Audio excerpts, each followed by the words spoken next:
Hi everyone, welcome to Bad Weather Barbecue. I'm Johnny and today it's time to answer the question, can you cook low and slow ribs on the mini Kamado grill from Aldi?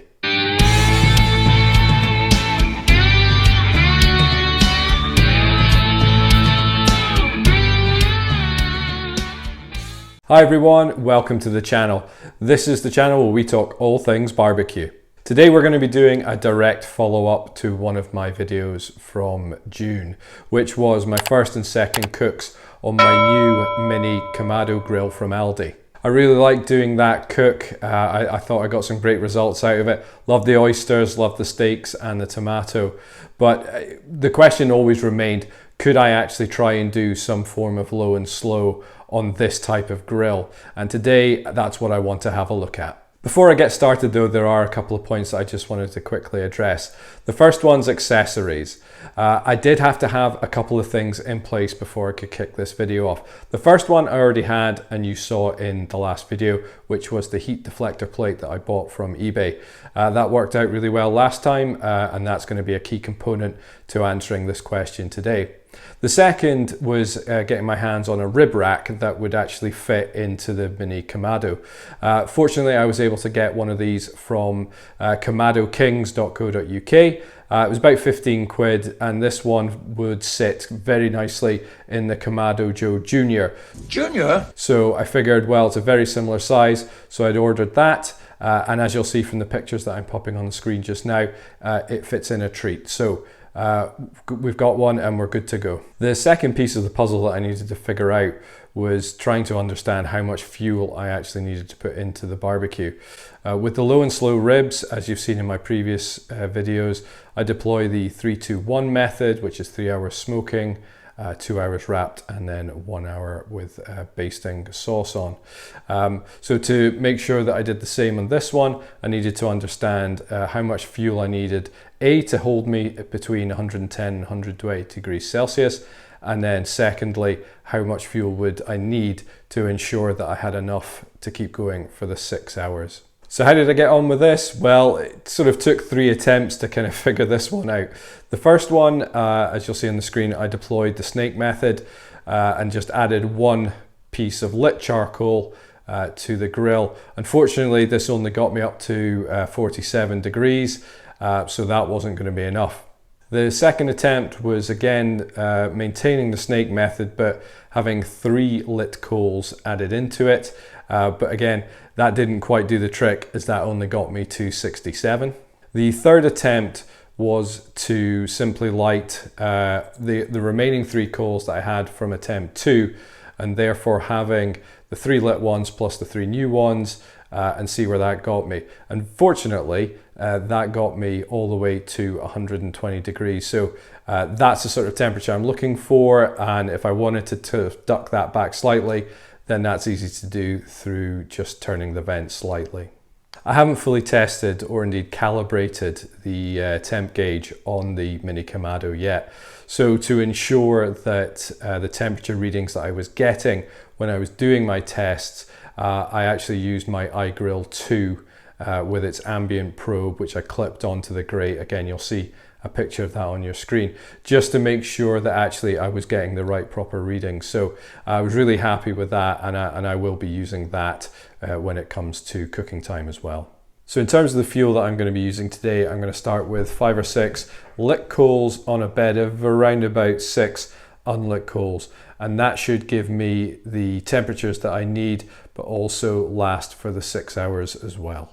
With regards to the ribs that I'm going to be using today, I'm going to use exactly the same ribs that I used in my 3-2-1 video, which are just British loin ribs. What I am going to be doing though today, because of the capacity issue that I have, I can't put the full rack on there as it comes, so I'm going to be cutting them down into 3 bone segments, and then I'll be adding them into the different compartments of the rib rack. We're going to be hitting them with 2 rubs today. The first is Angus and Oinks, the general, and then the second is Angus and Oinks, sweet bones and butt. So without much further ado, let's get outside and fire up the grill.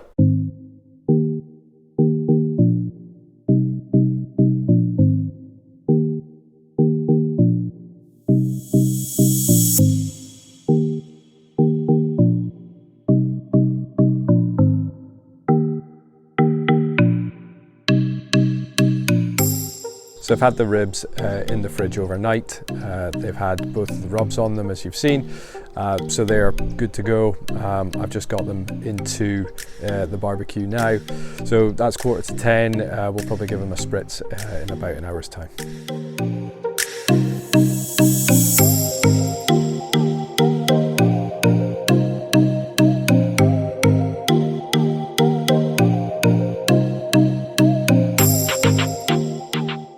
Quick update, it's 10:20, so we've only been going about 35 minutes, but we've just hit a temperature of 188 degrees. I only had the bottom vent slightly open and the top one fully open in terms of the secondary shutter that was open. So we've really hit a high temperature, so I've just had to kind of close the vents off to try and choke it down a little bit. So we'll just see how we get on with that one. So it's now about an hour and a half into the cook, and I just wanted to give you a quick update in terms of the temperature. So as you know, I was up in the 170s, 180s. I shut the vents down and it's really come down to 60. So I'm now having to open them back up and go back up the other way. So I think that's one of the key learnings from this cook, is that the vents, it's really hard to control the temperatures. It really wants to kind of push for the higher temperatures in here, so keeping it at a consistent low and slow is quite a challenge. We're now 2 hours in, and I'm still getting the sort of disparity between the two temperature gauges. As you'll see on the screen at the moment, the temperature gauge for the Aldi one is reading just under 100, but we're actually in the 130s on the Weber. So that's continuing. Again, I'm just trying to bring the temperature down slightly. So I've sort of almost, but not quite, shut off the bottom vent. You'll see the picture of that. And I've also just tweaked the top one just with the secondary shutter. Again, it's still open, but I have closed it off a little bit. So we'll just see how we get on with that moving forwards. All right, so we're at the 3 hour mark now. So we're going to take these out and we're going to get them wrapped into individual little parcels.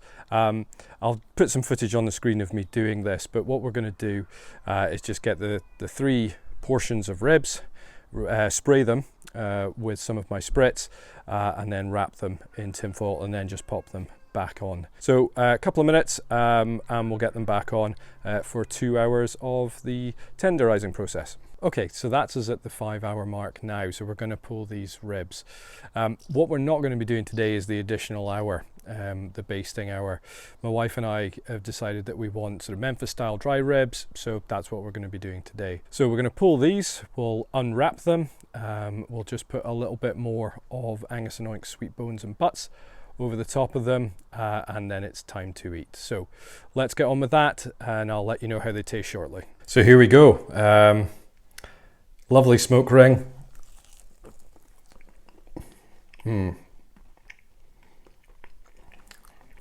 Lovely flavour. And actually really nice and juicy. So I know the temperature sat largely above where we were on a low and slow basis today. But actually they've come out surprisingly well. So there you have it. Kind of low and slow ribs on the Aldi Kamado. So I guess the question that we asked at the start of this was, could we cook low and slow ribs on the mini Kamado from Aldi? The short answer is yes. The longer one is yes, but what I've learned from this cook is that it's quite difficult to try and get the lower temperatures with the little mini.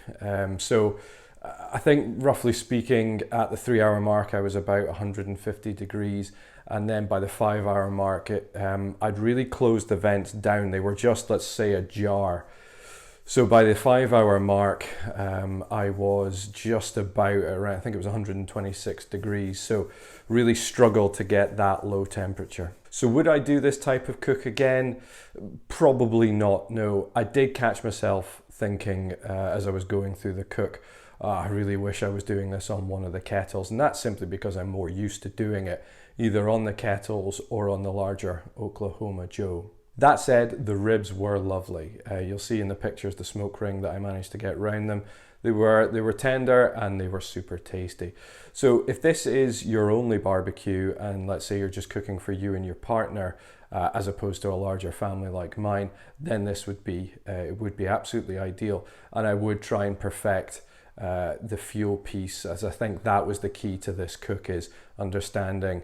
And I tried to do that. I thought I'd nailed it. But I think there's probably some tweaks that need to come from it if I was to do this again. So I hope you liked that video. If you did, if you could hit that like button, it'd be greatly appreciated. If you haven't yet subscribed, it would be great if you would consider doing so today. And as ever, please hit that bell for future notifications, and please leave me a comment in the section below. We're having a lot of great fun interacting with you guys at the moment, so please let us know what you think of this video and what you'd like to see in future. So thanks for everyone for watching. Look after yourselves, and I'll see you in the next video.